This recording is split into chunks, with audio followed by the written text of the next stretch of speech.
I was on a flight to get my visa to go to New York soon in January to continue my education at New York University that day. I had already finished the first semester of uni online when I was back home in Bombay, India through Zoom because of the whole pandemic.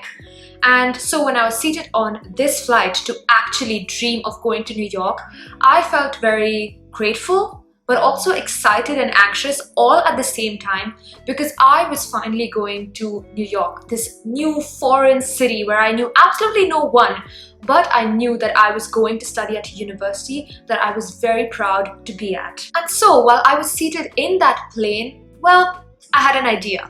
It was a bizarre idea. It was completely out of the world. So I just let myself dream, what's the harm in dreaming? Completely oblivious to the fact that this dream would actually be coming true in a year from that day. So I had my characters ready, characters that I wanted to give birth to in a novel that I would soon be writing. I didn't have like a set type of characters that I wanted or a set scene-by-scene structure of what exactly I wanted my novel to be about. I was just writing everything that came to my mind. I was writing about people I'd read about in other novels or in news stories. I was describing people I actually knew in real life. I was just writing anything and everything that was going on in my head on that one scrap of paper, just, randomly scribbling down things. And that's how this journey started.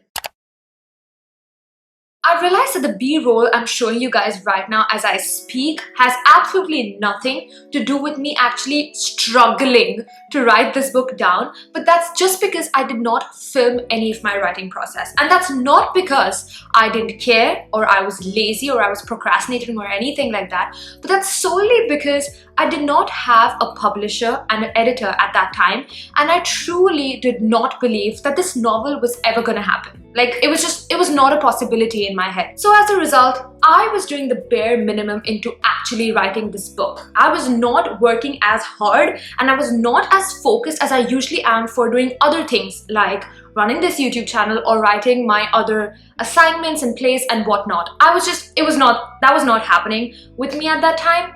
And I did the bare minimum. I wrote like 1 page a day for 3 or 4 days approx a week.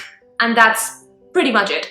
But by the end of that month in January, when I looked back at around 20 or so pages that I did have, I was like, this doesn't look so crappy. And it was just that one switch in my brain where I was like, take this seriously, Nandini, you can do it. And that's when things changed.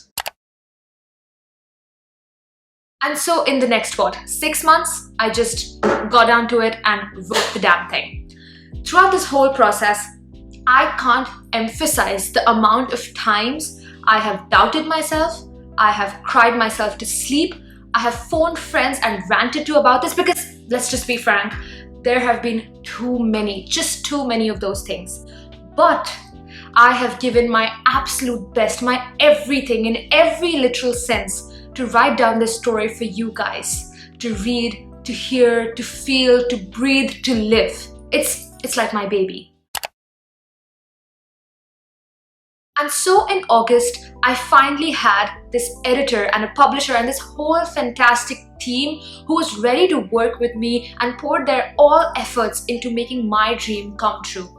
Aruna for managing all the gazillion emails that poured into our inboxes every single day about this novel. Sapna, my lovely, lovely, lovely editor, without whom this story wouldn't be where it is today. Sonal for designing my dream cover. Absolutely love that, by the way. And everybody on this fantastic, fantastic team. If you guys are hearing this, I'm so grateful and I feel so blessed to be able to work with you guys because, who am I? This 19-year-old kid who doesn't even have a degree yet.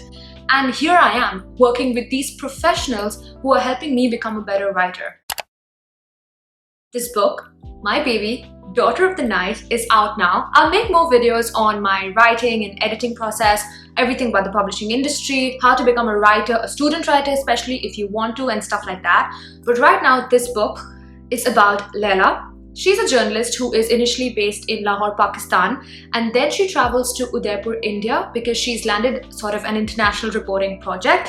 And there she meets certain people and uncovers certain secrets that lead her to learn about her life, a life that she never knew she had.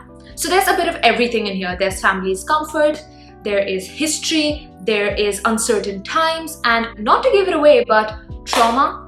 And yeah, it's her life. You can order the book from anywhere in the world. It's available on Amazon, and if it makes things easier, you can use the link in the description box below. It'll mean the world to me if I can get all of your support, and if you can please leave a review in the Amazon book review section or whatnot. Thank you so much for watching, and I'll see you guys in the next one. Bye!